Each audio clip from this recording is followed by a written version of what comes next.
Hello friends, my name is Aryan Singh, studying AIS. Today I made the automated elevator project using the EV3 kit. The components I use are one ultrasonic sensor, two touch sensors, two medium motors, one EV3 brake, and one large motor, and the other non-electrical components.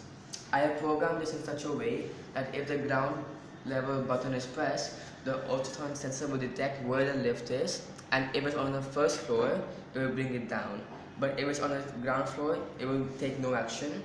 Once it's on the desired floor, the door should open, wait for 3 seconds, and then close. And the similar action will be taken for the first floor. Let me show you a demo. It's on the first floor, and if I press the ground floor,